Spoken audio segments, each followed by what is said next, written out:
Have you wondered about living elsewhere in your retirement? Well, we have almost daily. No, it's not a simple decision, especially when two people are involved. Hi, this is Gil and Gene of Retire There, a podcast about retirement destinations. We live in Brooklyn, New York. Having grown up and worked in this area of the country, we're hoping to relocate when we're both retired. For us, it's the weather, the chaos, the noise, and the yearning to be near nature and not within 3 feet of human beings. That's right. In February 2020, we embarked on our journey to find that special place. We spent a week in Winter Park, Florida, which is beautiful, but something said it wasn't for us. As we were planning for the next trip, the pandemic arrived. Gene then gave birth. I gave birth? To this podcast. With so many baby boomers retiring, many must be relocating. Why not connect with and learn from them? Here's a little background about us. I'm Asian, born in Brazil, and grew up in Flatbush, Brooklyn. I'm an engineer turned attorney turned podcaster. I recently retired from a university career practicing higher education law. I loved the academic environment, but it was time to do something else. I no longer have to set an alarm, drive in BQE traffic, or work with people who don't always share the same principles. Ooh, did I just say that? You bet I did. I traded all that in to binge crime dramas into the wee hours, just a little bit, to develop the podcast, to volunteer, practice metalsmithing, tackle our possessions. No regrets so far. Gene? I'm not Asian, and as Gil mentioned, I'm not retired. I'm just plain tired. Oh. Born and raised in Long Island, New York, a place I always wanted to leave. I'm a law librarian working in a court who loves his job, but we're retired by the time we select our ideal location. We will be speaking to folks from across the street to across the globe who have moved to their dream venues and more. So please stay tuned, and remember, if you know anyone who has moved anywhere for retirement, let us know. Thank you. Buongiorno. Today we will be chatting with Sally Carrocino, who retired in Florence, Italy. Florence is located in central northern Italy and is the capital city of the Tuscany region. As of 2020, its population was about 700,000. It is one of the most popular Italian tourist destinations for art and architecture. One of its most iconic sites is the Duomo, a cathedral with a terracotta dome engineered by Filippo Brunelleschi. And at the Galleria Accademia is Michelangelo's David sculpture, which we're all familiar with, huh? It was indeed one of the most beautiful places Gene and I visited. In fact, it was Florence to where we eloped. Yes, gathering 4 witnesses to the Italian embassy in Manhattan, and without knowing, upon arrival in Florence, to our surprise, we had to present another 2 witnesses. Where were we going to get them? And back then, we didn't know what we didn't know. Google wasn't so apparent. Fortunately, we met 2 fabulous American students attending art school, and they excitedly agreed to play the roles for us. We were married by the mayor, given a large, beautiful wedding scroll, and a sterling silver cup bearing the symbol of the city, the fleur-de-lis. And we were blessed by a priest over cappuccino and tiramisu. Yeah, that was the most expensive cafe I've ever been to. That priest took and us he to. chose it. Yeah, oh yeah. Right outside the Duomo. Oh, the memories. I just wish the smartphone was around then. We'd have those photos at our fingertips, Gene. Shucks. Okay, well, let me stop at this point so we can get on with our podcast and our special guest. Gene, would you please introduce Sally? Sally was born in Wisconsin and grew up in California. She spent 35 plus years as a wholesale sales representative selling home accessories to stores throughout Southern California. In an article in seniorplanet.org, Sally shared with the interviewer, "My passion for the job was gone after John died. We were both reps. I loved it, but I knew I needed a change. I have no children or family ties and needed to get out of my comfort zone and have new experiences. I didn't care if they were good or bad or uncomfortable. I just wanted new challenges and new adventures." So in 2016, Sally and her terrier dog Zoe retired to Florence. Sadly, Zoe passed away recently. Sally's interests include reading, walking, traveling throughout Italy, and being a member of an international charity league in Florence. So, Sally, we are so excited to have you join our podcast. Without giving away your story from seniorplanet.org, would you share with our audience how you came to the decision to retire to Italy and Florence, or was it vice versa? Well, John and I started traveling a little late in our life. We took our very first European trip to Italy October after 9/11. We loved it. John was a rep as well, as you mentioned, and he represented throughout his career many Italian companies. Oh. And he had formed a very close relationship to one of the manufacturers who lived in Milan. So we started our trip in Milan. We spent 3 weeks going to Milan, Venice, Florence, and had a fantastic time. I mean, we were just like two kids in a candy store. I mean, we didn't sleep for 4 nights because we were just so hyped up and excited. Wow. And when we got home, we started to plan our next trip. At that point, started a savings account, a trip account, which I recommend to everybody. Right. Every month, we each wrote a check for $500 and put it in this account.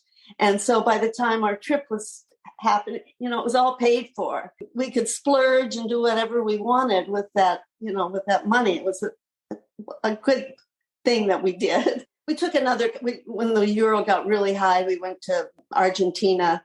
He had only one requirement for travel. They had to have good wine. They have good wine. They have He's good there. food. So that's a good point. When we decided to go someplace other than Italy, he comes home one night and he walks in the door and he says, Argentina.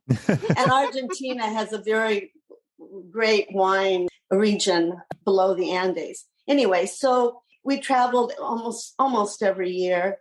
When John died in March of 2014, after a few months, I decided that I didn't want my travel days to be finished. And I started to plan a trip to Italy and to go by myself, take a small 26-inch bag so I could handle it myself. I didn't need to ask it for any help, and that I could take trains and buses throughout Italy. When we did our first trip, I contacted a recommendation of a woman that helped us with our trip. She does travel planning called Unusual Italy. Oh. So I contacted her, and she had heard about John's death and had contacted me. And then I told her I was going to take this trip. And she said, I will help you. I'll be your sounding board. It doesn't cost you anything, but I will help you make this trip. For almost a year, I planned this trip. I wanted to go in the spring, April and May. And I went places that we had been, and I went places that we hadn't been. It was an incredible experience. I mean, I was never afraid. I was never lonely. Oh, I was lonely sometimes. I mean, I was used to traveling with John, and now every decision was my own. Right. I mean, everything. Wow. Sometimes that gets a little daunting, Yeah, but, absolutely. You get used to it after a while, and I'm totally used to it now. I met people, when you're traveling with somebody, you don't talk to the people next to you at a table usually. You're one-on-one. Yes. And I would just talk to everybody and stop people on the street. I'm a sales rep, and it's done me very well. I'm not afraid to talk to people. So on that trip, John and I always talked about taking a trip to Italy and go one place for 3 months and live like a local. Yeah. On that trip, I decided that I really wanted to do that. I wanted to take Zoe and go somewhere for 3 months. And I really didn't know where in Italy because I love every place in Italy. Oh, wow. But there's certain places I wouldn't want to actually live for one reason or another. Rome, for instance, it's too big, it's too crowded, it's too whatever. So on this trip, I came to Florence, and I almost immediately knew that this was going to be that place for 3 months because Florence is a big, small city. It's big in what it has to offer, but small in its locale. Nothing is more than 2 miles. Right. So it's very, very walkable. So I started walking all the neighborhoods to see where I would want to be for 3 months. I did not want to be in the center of Florence where the Duomo is and where all the tourists are. I wanted to be on the other side of the river where all the artisans are. I, as a rep, used to gravitate to small little artisans and want to help them and rep them and stuff. So I found a neighborhood that was probably walking distance, maybe 15 minutes from the river. A neighborhood, not many tourists. And so when I got home, I started researching it and I found a place in this neighborhood. And I had gotten home in April and Zoe and I left in September. I was still working at this time. When I went for the month, all my manufacturers knew I was gone and no big deal. But I decided I wasn't going to tell anybody I was gone. I was going to still work. I deleted them all off my Facebook page. But with the time difference, I could work, and I still worked. I just didn't, because I got emails from customers and placed orders and stuff. And when I got home, none of my manufacturers knew I had been gone because I still sent in orders, Zoe and I spent an incredible 3 months. I mean, I had just too much to do. We weren't lonesome, and it was just a fantastic experience. She was just an incredible dog. And when I got home, I walked in the door and I just fell apart. I just could not even imagine continuing my life there because it wouldn't be my life anymore. And things just happened to fall into place. I had a duplex in West Hollywood, right off of Sunset. Very, very nice location. Old place, little bungalows, but it was mine. And the property next door to me had been sold to a developer. And I thought, oh my God, they need my property. If they had my property and that property, they could build better. Wow. Yeah. Sure. So I contacted my friend who was a real estate agent who lived across the street. And I said, Robert, you've got to find out who bought that place because they're going to buy mine.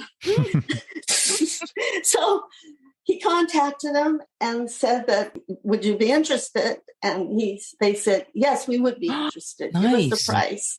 So I contacted my accountant. I said, okay, how much do I ask so that I am comfortable for the rest of my life? Right. I don't want to, I want enough money that I don't have to worry. So he gave me a figure, and that's what I did. I gave them. And from the middle of November to the end of December, they kept going back and forth. And I kept saying, no, that's one price. That's the price I want. On the 31st of December, about 7:00 at night, they called my real estate agent and he said, okay. Wow. Okay. So they give you the price you asked for? Yep. Because I wasn't going to budge. And I mean, at one point there were $100,000 difference. And I thought, hell, you can make so much more with that. Right. I mean, it's nothing to you, that $100,000. Nothing. Yeah. I got my price. I said, okay, now what? What do I do? Right. Because at that point, it wasn't in my head that I was going to pick up and move to Italy. I thought I would maybe go for 3 months or whatever. I knew I wanted to get out of California. It's too expensive. There's a lot of things. And now there's a lot of things. I've left at just the right time. I love Charleston, South Carolina, but they're very expensive. And there were a lot of different places, but nothing that just kind of got me. And I woke up one morning and I said, Sally, you don't know where in this whole United States where you want to live, but the exact neighborhood in Florence. And that was it. So I started right then, start the ball rolling. Went to the embassy and, put all the paperwork for my visa and had to evict my tenants because they wanted the property empty. And it was a big process. And then started to selling everything. I had one goal and nothing was going to keep me from that goal. Not my tenants who wanted more money from me, not anything was going to keep me from that goal. And so I decided that at first I thought I might get a storage unit and store some stuff. But I thought, you're going to get there and you're not going to want to come back. You've got to decide that this is it. This is going to be a lifetime change move. So I started to delete, sell, and I decided I was only going to take the stuff that I truly, truly loved. Mm-hmm. But I wanted to take a few things, feel comfortable with. So I put together sort of a small container of things, small little furniture, pictures, some of my kitchen stuff, and only the clothes that I really loved. So on July 4th, 2016, we got on an airplane. Still kind of hard to believe. In the meantime, I needed a place to live. I was checking all sorts of rental places, and I found this one company called Tuscan Feelings. Fantastic people. And I found an apartment in the neighborhood I wanted to be. Mm-hmm. It was 90% of what I wanted, but we always have to make concessions. Sure. I wanted 2 bedrooms, 2 baths. I wanted to be on more or less the ground floor, only a couple stairs. And I wanted a garden or a terrace. Mm-hmm. Well, I got everything but the garden or terrace. Mm-hmm. But across the street is a little park. So I nice. That was consolation. I came and the place was exactly what the pictures showed. It was an adorable place. They had just totally remodeled it the previous year. Initially, they wanted it to be an Airbnb sort of thing. But in this location, you're not going to get tourists. It's a little bit too far. They want to be in the center. They were more than happy when I said I wanted to rent it for a year. Oh. And the rent that I pay for a month is what they were charging for a week. That's pretty much the way it is with rentals. Mm-hmm. Mm-hmm. It was adorable. They let me pack up all the stuff I didn't want because I had my stuff coming. Mm-hmm. After a year, we signed what they call a 4x4, which is a 4-year lease. And then after that 4 years, it's automatically renewed. At that time, I invited them out for dinner and I said, now that I'm staying, there's some things that I'd like to do. And they stopped me in mid-sentence and they said, Sally, it's your place. You can do whatever you want. So I changed all the lighting. I had some mid-century lighting. I got rid of their sofa. I bought a sofa. I just took it down to bare that 95% of the stuff, 90% of the stuff in this place is mine. I kept their beautiful armoire and bed and a couple other things, but it is totally my house. And it's very, very similar to the house I had in West Hollywood. The square footage is pretty much the same. Well, this place is a little bit bigger because I have 2 bedrooms, but the layout pretty much the same. Wow. Which is really interesting and nice. I feel very, very comfortable here. Yeah. And you said, I'm sorry, you said you leased for 4 years and then it ended and then it automatically turns into a lease. It automatically turns into another 4-year lease? Yeah. I leased it for 1 year and then I signed a lease for 4 years. Right. They call it 4x4, which means that every 4 years it's renewed. Oh, wow. And if I want to leave or if they want me to leave, we have to give each other, I can't remember if it's 3 or 6 months notice. So what kind of But I don't want to leave here. So what kind of costs were we looking at back then? And you said it's a 2-bedroom? Is it 2-bedroom and a single 2-bedroom, story? 2 bath. Yeah, it's single story. You walk, it's a condominium idea. So you have a locked door and you walk in and I walk in 5 steps and there's my front door. Nice. So there's not much carrying like upstairs or anything. That's good. No. Just those 5 steps. Those 5 steps. And what neighborhood are you in, if we may ask? It's called Duestrada neighborhood. It's like I said, about 15, 20 minutes from the river. Okay. And right outside my door, kitty corner, is a bus stop. Nice. I have access to 3 different buses. Mm-hmm. I'm 2 blocks from a little shopping area that has everything that you need. I mean, I have a greengrocer, I have a cleaners, I have a grocery store that does all sorts of homemade takeout. I have a rotisserie, 2 pizza places, a flower shop, a little hardware store, pharmacy, a really nice pharmacy, everything Wow. that I need. Very convenient. And very, very, very convenient. It's really a perfect location. And when I tell people in Italy where I live and tell them the neighborhood, they say, "Oh, that's a nice area." Which always makes me feel Yeah. good. Yeah. So what kind of dollars? Okay, I pay here. You pay a rent, and then they separate are what they call bills, which is utilities, phone or whatever.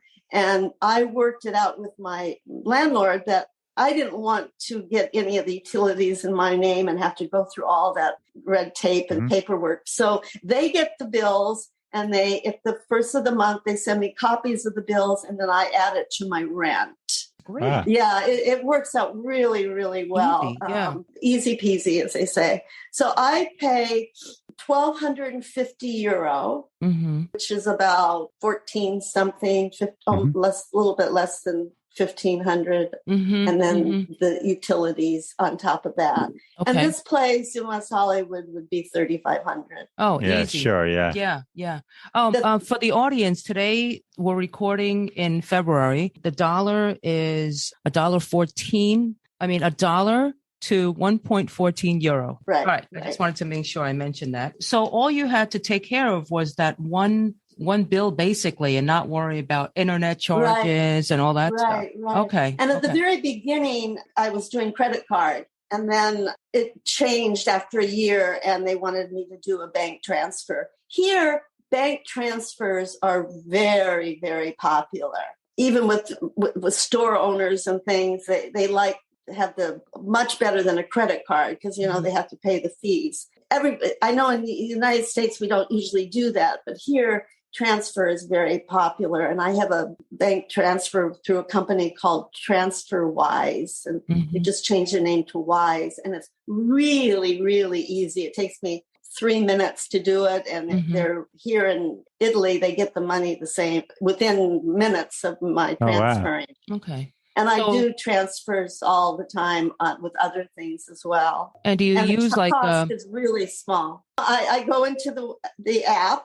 Okay. And I pull up, there's an app. Pull up the name of who I want to transfer it to. I put in the amount of money, start the ball rolling. They go to my account, and then they take my money from my bank and put it in the other bank. Oh, great. So it's like Venmo or Zelle. Similar, Zelle. Bank. So, okay, gotcha.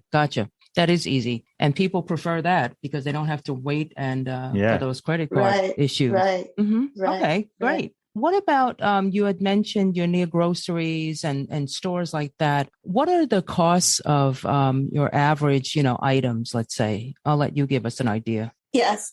I'll start by saying that 95% of everything I buy here is so much less.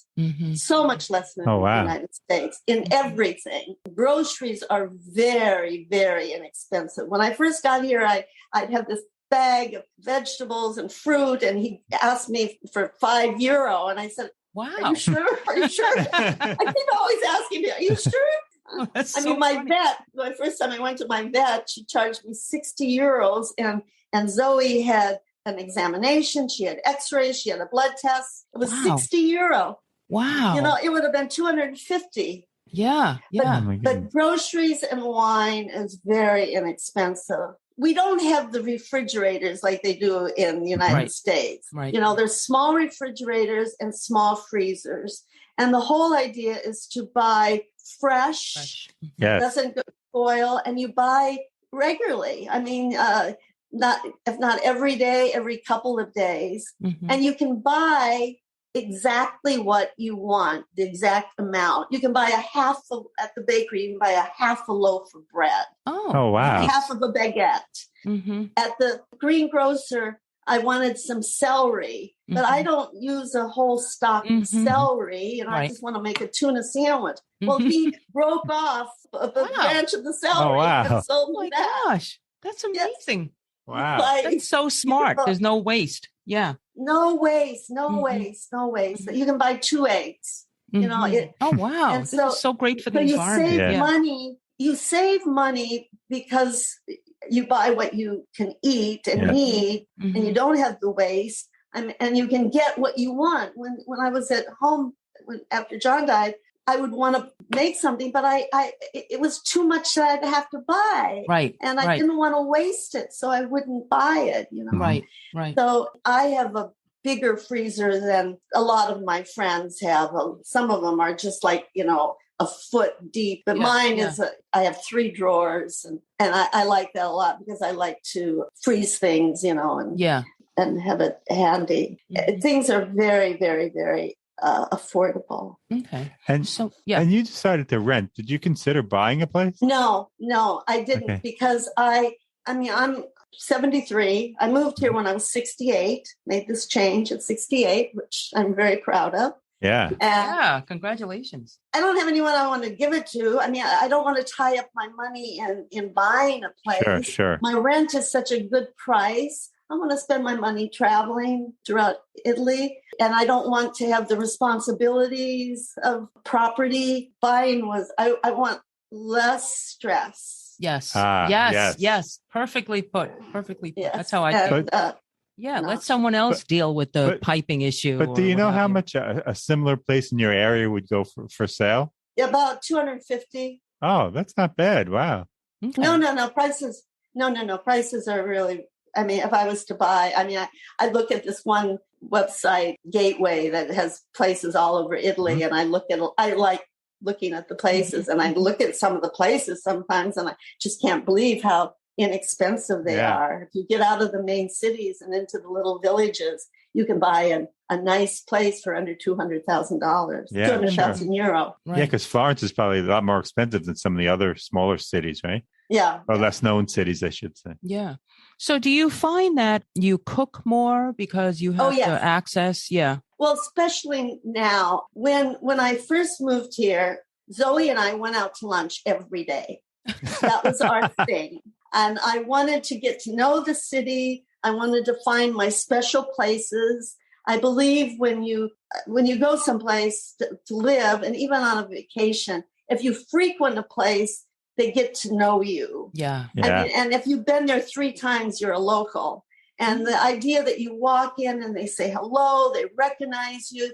And that's what I like. One of the things that I wanted to achieve. Mm-hmm. And here you can go to, they have a lot of little places that are for workers that you can get a lunch for €7, a pasta, a carafe of wine, and aqua water for €7. Wow. There's one place I would go to that was $5.50 for a glass of wine, pasta, and good food. But then I would go to those places, and then I'd go to a lot of other different places as well. My thing has always been is to know where to go. And now I'm the person that everybody my friends all turn to and say, okay, where are we going? Where are we going? Nobody wants to make a decision when they go out to lunch with me or dinner. They say, you decide. Right, said, okay, can you please do it once? Introduce me to a new place. Yeah, really. And in Florence, when you go out to lunch or dinner, do people tip? No, I tend to tip sometimes, not all the time, but sometimes. And also with taxi drivers, I always round up. And if they're especially nice, I throw in a couple euros. And especially since the pandemic, I tip a lot more because it's been really tough. Yeah. So when I first moved here, up until the pandemic, I changed my eating habits, and my main meal was lunch. I could make my own breakfast, and then I would have something little at dinner. And then when the pandemic hit, I thought, oh, shit. Pardon me. What am I going to do without my lunches? Yeah. So I went to the little grocer around the corner from me that does homemade takeout stuff, great food. And I went there for a couple of days, and then I thought, why don't you start making your own, not making pasta, but cooking pasta. Sure. And so I filled up my pantry with everything that you need for pasta, from anchovies, tomatoes, chickpeas, tuna, just everything. I bought 6 different types of pasta.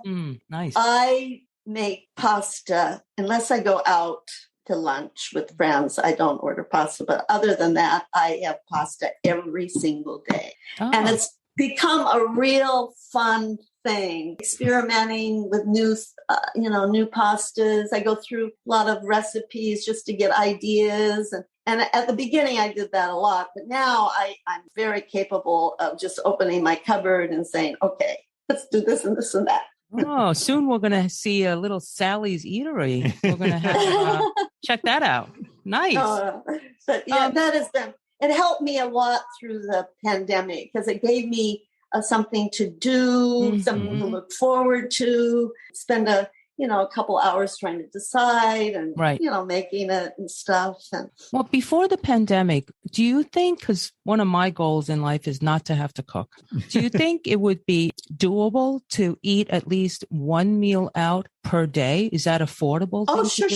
I just told you I did that when I first moved here. I ate lunch out every day. Yeah. Okay. Every single day. Definitely possible. Okay. That wouldn't necessarily take a big bite out of the budget. Okay. No. No. Okay. No. Let me ask you, you said that you don't need a car. A glass of Prosecco or a glass of white wine in a lot of places is €4, not 12. Yeah. Right. Yeah.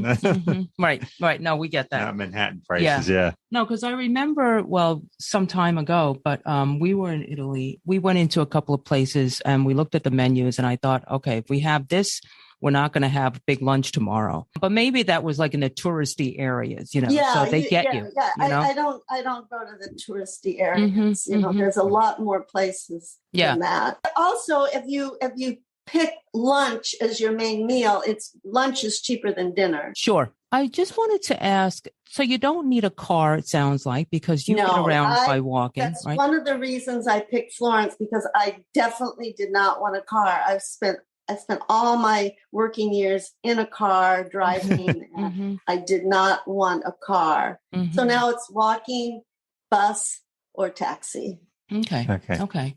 And in terms of taxis, are easily found, or do you use Uber? We don't have Uber here, but I have taxi service has an app. Okay, great. And it's real easy to use the app. There's a taxi stand right down whenever I call for a taxi, most of the time they say 3 minutes. So this place is 3 minutes away from me. But there are a lot of places that you can get a taxi if you don't have the app.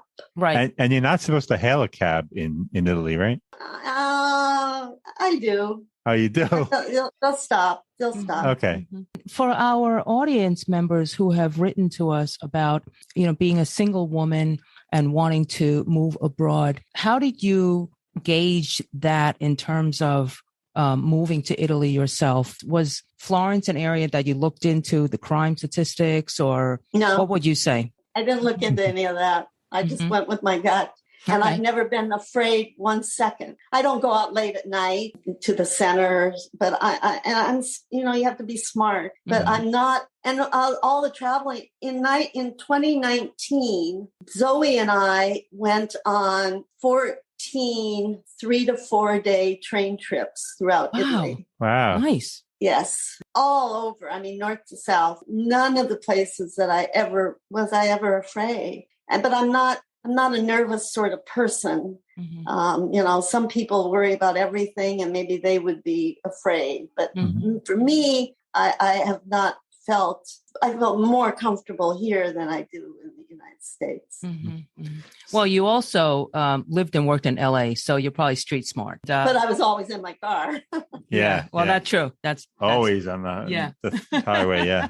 Are the streets pretty even, like where you are, or so it's kind of all over? No, it's rocky and rough. I wouldn't. Bicycles are plentiful here, but I personally wouldn't ride a bicycle because I'm not the most coordinated person in the world. But same here. The sidewalks and streets are, this is an old place. Yeah, exactly. But they're constantly fixing, constantly in repair. And it's interesting. You talk about taking Zoe on the train. Sadly, Zoe passed away, but now you have a dog named Mia, and you said you can take the dogs everywhere. Is that yes, the case? It's absolutely fantastic, and it's one of the things I really love about Italy, in particular Florence. People are really dog crazy here. Love dogs. And I take my dogs. The only place I can't take a dog is in museums. Now, some of the small places that I've been when traveling, some of the smaller places will let you, but here in Florence and some of the bigger cities, they don't allow you. I haven't been to as many museums as maybe I would like, but that's because I want to be with my dog. I take her to the doctor, take her all to restaurants. Zoe, I walk in, they put me at a table and I change the table around, take a chair, put it next to me, and she sat on the chair. And no, I love it. That's so I know funny. they always thought, oh, that crazy woman. But nobody said a word. I mean, nobody ever said one word to me, even when I wasn't here locally, when I went to Bologna or some other places. But my dogs are very, very, they're small and they're very well behaved. So, and then on the train, you have two options. You either put them in a carrier and it's free, and that's small dogs because you can't put big dogs in the carrier, or else you don't put them in a carrier and you pay half price for the dog. And that's what I do, because I don't like, the carriers are very, if you have a suitcase and a carrier and a purse, it's just too. So I prefer to just have my dog without a carrier. So, and the train prices aren't expensive. Yeah. I wonder if the museums permit service dogs or service animals. No, not yet. Service dogs here is not a thing. Interesting. Okay. Of course, that's a U.S. thing. Yes. Yeah, it's a U.S. thing. Yeah. It's a U.S. thing. Okay. And was it difficult to make friends in Italy? No. As I said before, I'm a sales rep. I have no problem talking to people. When I got here, I decided one of the things I really wanted. I wanted to do things I'd never done before, and I wanted to meet people. In Los Angeles, I couldn't meet someone at a red light, but I can meet somebody at a bus stop. Okay. And it's very common here that you find your bar. And a bar is not a bar is a place that opens at 8:00 or at 7:00, and you get your cappuccino and all that, and it's open until night, and you go there at 6:30, have a aperitivo and a prosecco or whatever. Wherever I go, if it's on vacation or here, I find my bar, and I'm a regular at that bar and meet people there. For a while, I was going to one that wasn't in my neighborhood, that was a little more closer to the river, and I met tons of people there. My neighborhood is a little bit more, I don't meet quite as many people at the bar. I have more friends and more things to do than I've ever had in my entire life. Wow. That's wonderful. No lie. Yeah. You mentioned this. I joined after I was here about 2.5 years. I decided I needed to do something meaningful. I mean, I was having so much fun going out to lunch every day. So I started to look around for something I could way to give back. So I found this wonderful women's organization called ILO, International Women's Charity Group, and I joined. I had some friends that had suggested it, but I didn't really know many people in it and didn't really know what they were doing. The first meeting I went to was in November of that year. They have board members, and they get up and talk. The president talks, and then all the different boards. And the woman that was in charge of community service got up and she said, "Okay, ladies, I need some people for Caritas on December 25th. Who's going to come?" Well, I had no idea what Caritas was, but she said December 25th. And I thought, well, whatever it is, I want to do that. So at the break, I went up to her and I said, "Okay, sign me up for this December 25th. What is it?"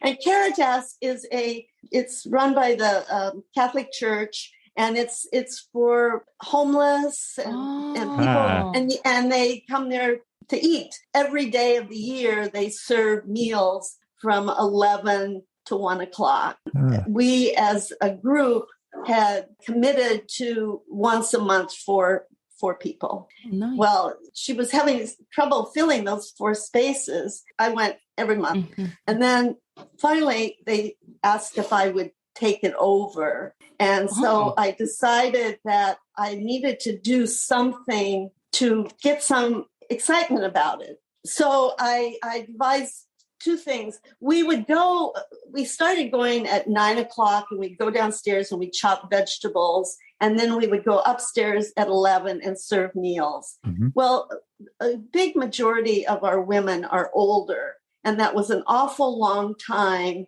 to stand on their feet. And that was where I got my biggest hesitation. So I devised, okay, we'll have 2 shifts. You can do the whole thing, but if not, you can either come for 9 to 11, or you can come from 11 to 1. Well, immediately it changed. Immediately. Nice. Oh, that's great. And I had so many people wanting to do it. We went to 2 days a month. Great. And so when I joined this group, I decided, I wanted people to know me, and the way they can know you is by volunteering, because a lot of people don't like to volunteer. Yeah. So it made me stand out a bit. Yeah, and that's wonderful. That was something that I really That's wanted. Wonderful. And then the pandemic happened, and now we haven't done anything for 2 years. Right. Yeah. So tell us, do they all, is there enough English speaking folks at these venues? Yeah. Okay, I was going to ask you, do you speak Italian, or how did you talk to all these this people? Organization, you have to speak English for this group. But we have Italian, we have people from England, we have Australians, we have South American, we have a whole many, many different nationalities, but you have to speak English for this group. Right. And a lot of people here do speak English, but that also don't. In my neighborhood, it's probably 80-20, 80 Italian speaking no English, and 20% speak both. We're all good at something, and we're all not good at something else. Language has never been my strong point. I have trouble with English. My husband used to correct me all the time. It hasn't held me back. Oh, that was my question. It doesn't seem that way. You've been there like 5+ years. Oh, wow. Yeah. I can do charades really well. Do a lot of people in Florence speak English? A lot of Italians? Okay, sorry. There are a lot of people that do speak English. Yeah. In terms of I guess the people that you were serving were locals, the ones that needed the meals and the ones that needed the assistance, right? So there must have been someone translating at some point. We didn't really need to do much conversation. We had a buffet line. Okay. And you have different people in charge of different things, and they come by, and you put Right. And the mission's obvious, right? It's food. Yeah, they just want to eat. Yeah. Right. Okay. Exactly. All right. Exactly. I started like I said, I wanted to do things I'd never done before. And a friend of mine, an English friend of mine, she said, "Hey, I just saw this ad in the Florentine." The Florentine is an English speaking magazine that tells everything that's going on in Florence. And there was an ad for a book club. And she said, come to the book club. Let's join this book club. And I said, I don't know. I'd like to read, but I don't think I want to join a book club. Let's meet for lunch afterwards. So we met for lunch, and she talked about this book club. And she said, you got it. So I joined. I loved it. I absolutely loved it. It was so enlightening to read a book and then hear all of these different views on it. And you go away having a totally different idea about the book. The ones that you didn't like, then you all of a sudden liked. I loved it. After about 2 years, the man that had started it moved to Rome, so I took it over. Oh, cool. I like to be in charge. Oh my God. I see that. Nice. That's the Leo in you. Yeah. Yeah. So we had fallen down to just a few people. And so I ran an ad in the Florentine. I got 3 wonderful women. There's 6 of us. There's me, American, 1 English, 1 Italian, 1 Dutch, 1 Portuguese, 1 Romanian. Wow. That's amazing. The diversity. Yes. And now our whole thing is if you want to join, you have to be from another country. Smart. Very smart. And these assortment of books that are each month we go around the table, and that person that's their month, they pick 3 books and then we vote on it. And that's the book that we read. And the assortment and variety of books is incredible because they all have different ideas. They're all from different countries. Right.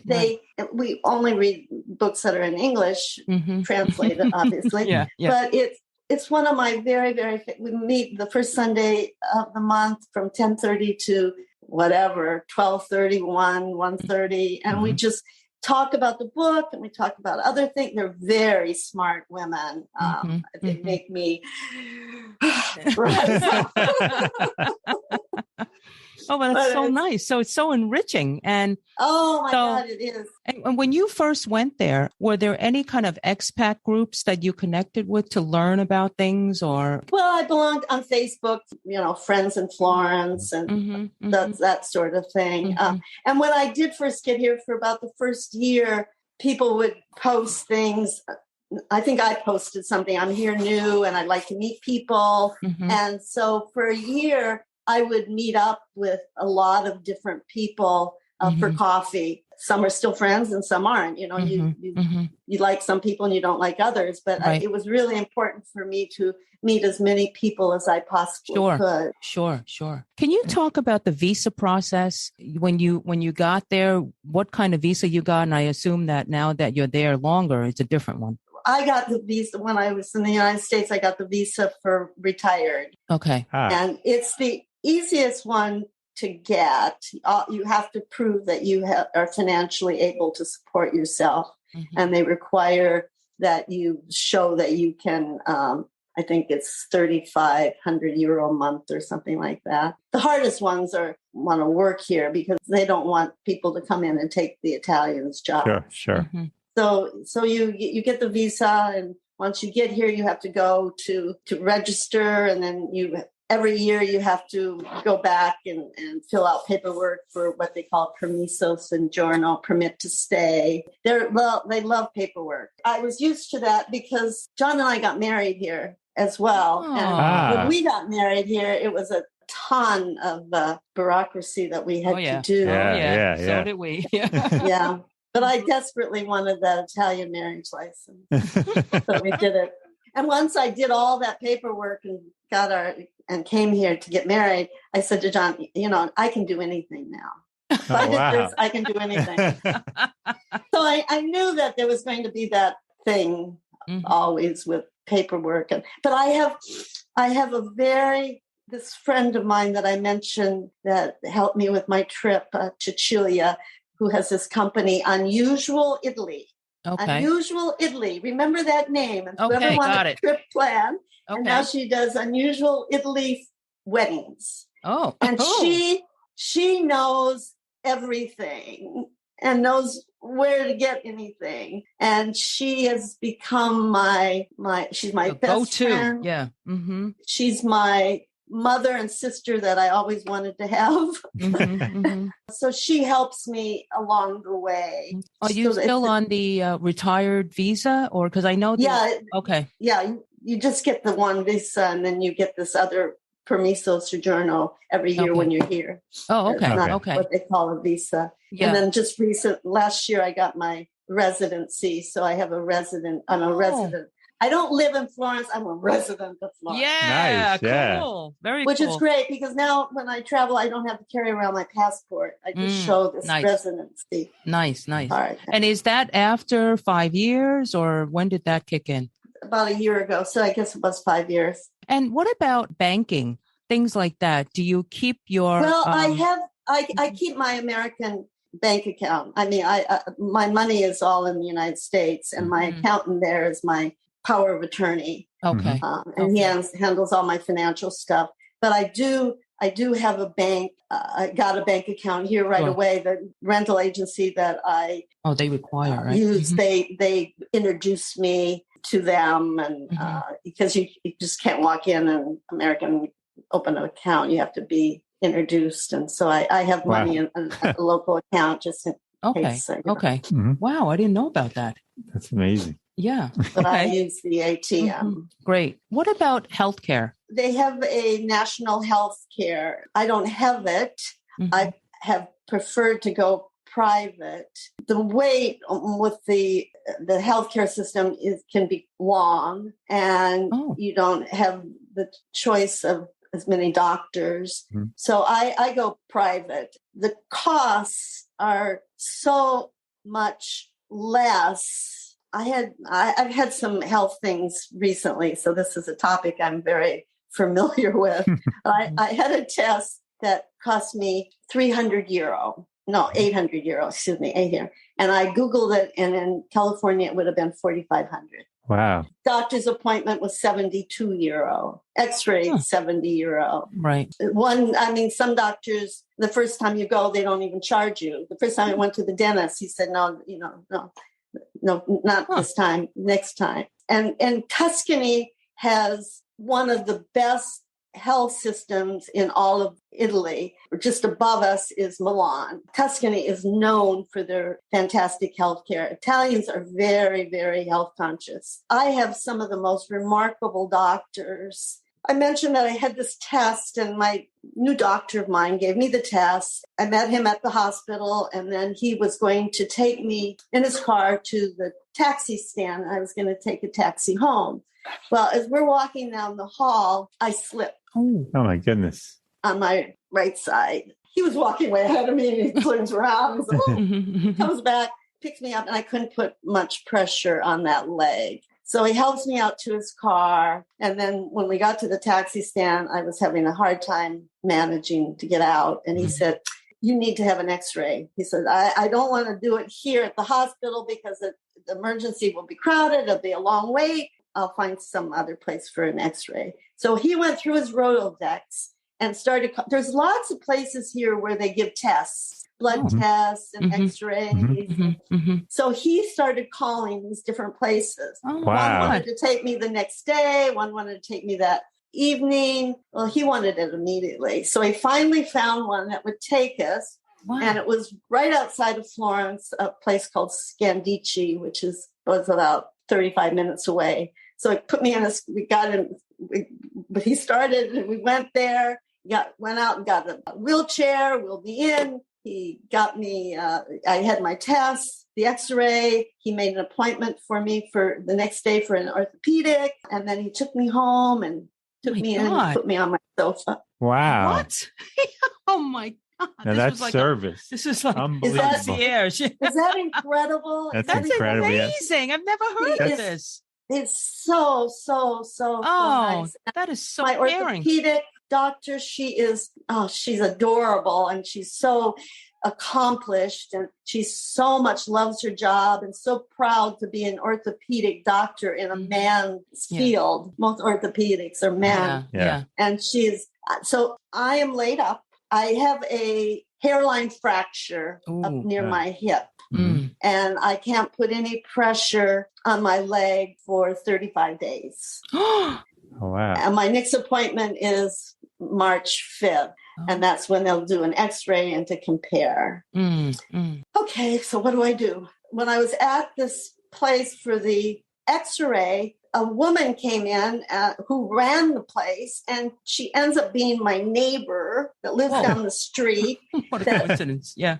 We say hello. She goes to work at 6:37, and that's when I take my dog out for a walk, and we always wave. And so she said, oh my God, I'm so sorry. What can I do? And I said, do you know anybody in the neighborhood that can walk my dog? And she said, because that was my first priority. Sure, yeah. So she said, yes, I do. She said, I'll call you tonight. Well, the next day I had a dog walker, and she comes 3 times a day. She comes at 8. She comes at 8. She comes at 1:30, and she comes at 7. And she walks Mia for an hour. She gets more exercise now than she did before. Yeah. And she charges €10 an hour. Oh my God. Oh my goodness, great. Unbelievable. So I'm very set in that. Yeah. And so the next thing I needed was, the doctor said I could get up and go to the toilet. which was the music to my ears. I was afraid I was going to have to stay in bed and have diapers and all this terrible stuff. But she said, you can get up and go to the toilet and you can do a little bit, but don't put pressure on your leg. Okay. So Cecilia went out and got me a walker, so that helps a lot. And then that first night, I called the president of this women's group and I said, would you send an email to everyone telling them of my situation and asking them if they know of anyone that does home care? Well, 10 minutes after she sent that email, my phone started ringing, WhatsApp. 8:45, I was either on the phone or on WhatsApp. Because there's a lot of old people, a lot of old ladies in this group. So I knew that somebody would know. And 5 of them said, you need Susan Anderson. You need Susan Anderson. And so I wasn't sure if I knew who Susan Anderson was. But I had her phone number and I called her. And she's this fantastically wonderful woman. She's English. She's a nurse, a retired nurse. Oh, wow. She's 6 months older than me. She's tall and personality of yin yang. And I told her my situation and she said, I realized that if you can help somebody, you should. So I'll help you. So she came the next day and we worked out a schedule. She helped me in the shower I hadn't taken a shower in 5 days. She helped me and I washed my hair. I mean, that was the best morning to take a shower and wash your hair. I mean, it's those little things that are so important. So important. Yeah. So she comes Monday, Wednesday, and Friday.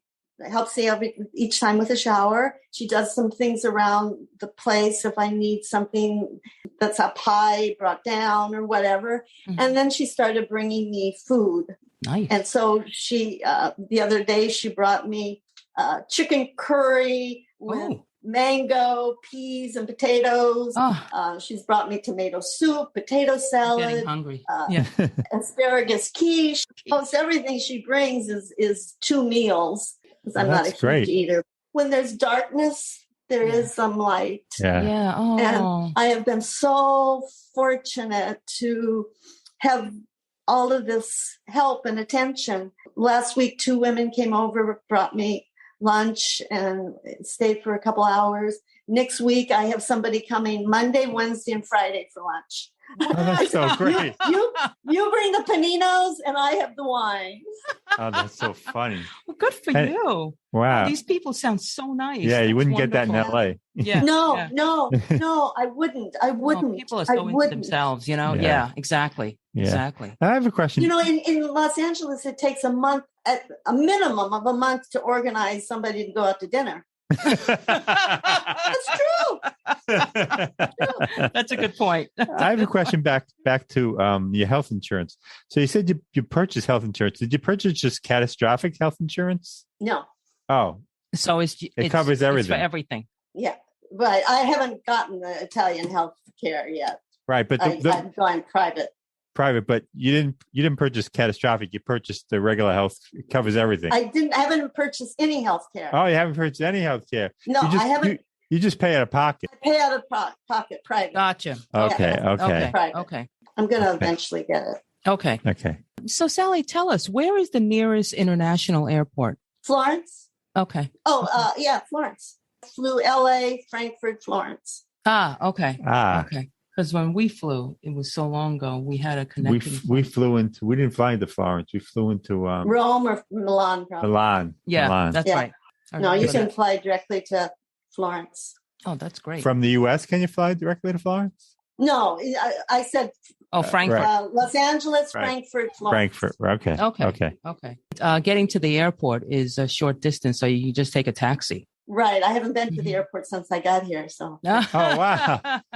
I only take trains. I haven't been back to the United States. Oh, wow. I have no interest of going back. I have nothing to go back to. Yeah, I don't have any family and I have friends, but not enough to go all that way. Right. If they want to see me, they can come here. It's a better option.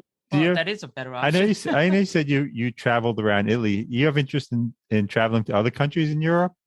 Yes, I do. I really want to go to Croatia, Portugal. I want to go a lot of places. But right now, there's so many great places to go in Italy that my attention has been. I mean, I haven't touched on all the places I want to go here. Right. I've been a lot of places, but just haven't. There's just so many more. And in the summer, John and I got married. When we got all of the paperwork done, we called our friend. I called our friends in Milan, and I said we thought we were going to get married in the Milan City Hall. And I said you can go and get our appointment. And so she contacted me the next day, and she said we were coming the end of November, and she said they're booked until January. Wow. So cry. Yeah. And then I said, okay, plan B. Well, her husband, when he was growing up, his parents had a house in this little village above Lake Como called Torno. And she said, called Lemna, excuse me, Lemna. And she said, let me call the city hall in Lemna and see if they'll marry you. So she called Lemna, and the mayor's secretary, Monica, who's now a very good friend of mine, she said, my friend said, we have these two American friends who want to get married. Will the mayor do it? And she said, yes, as long as they have their paperwork. So we told nobody that we were getting married, nobody at home, because we still had things to do when we got here. We had to go to the consulate in Rome and get this stamp and that stuff. And I just didn't. Plus, I didn't want anybody to say, oh, well, come. I wanted to get married. I didn't want a wedding. I just wanted John and I and Reno and Gabriella, the mayor and Monica. And so we got married there. Every summer, I really love this area, and it has a lot of meaning for me. When I came for that month, I brought some of John's ashes, and they're in the cemetery there. Oh, wow. In Lemna. Oh, that was a good idea. Wineries as well, but they don't have a hotel or much of a B&B there. So the next little town is called Torno, and it's right on the lake. One of the more quiet places. It's not a Bellagio or some of those other popular places on Lake Como. I rent an apartment there. The first 3 years I stayed for 2 weeks. During the pandemic, when we were released in 2020, I stayed for a month. Last year, I stayed for 6 weeks. This year, we're staying for 2 months, July and August. Florence is one of the hottest places in Italy during the summer. Sure. Which I didn't actually know, but wouldn't change my mind. So you've got to get away. I mean, I knew that if I still wanted to love Florence, I had to get away in August. And July is just as hot or even hotter. So I decided, why not? Let's go for it. I have a nice little place to stay with a little yard. I'm 50 meters from the lake. Wow. I know everybody there. I have my bar. It's a really great, and you don't have to do anything. The ferry is right there. I can go to the other places on the lake. And that's nice. I love ferries. It's really, really, really, really nice. And Monica has me over for dinner every year. You've carved out a very nice life. Yeah. It's so wonderful. I have. Yeah, good for you. I just have one question I have to ask. How's the pizza in your area? Well, actually, in my little shopping area is one of the best pizza places in all of Florence. He's from Naples, and I was shocked that he opened in this little place, but it's considered one of the best pizza places in all of Florence. Nice. So it's Naples style. It's thin and round? Yes. Oh, gee. Nice. We get back. Oh, yeah. I got to find out about that place. There's a lot of good pizza. Yeah. Okay. Okay. Well, this is great. We've covered so much. We're about to, I think time-wise, we're about to close. So let's ask you, what advice, Sally, do you have for future retirees or those interested in making a similar move? Have some guts. Yeah. If it doesn't work out, you can do something else. Just life is so short. And live your life. Yeah. You mentioned that interview at the very beginning. You read that. When I was here for a couple months, I got this email from this journalist who writes for an online magazine called Senior Planet. Yep. And she was doing a series of interviews with women who have retired and moved to another country. So I fit into, she never did remember how she got my name, but she did that interview. And when that was posted, it was phenomenal. I got letters from mostly the United States, but some other countries as well.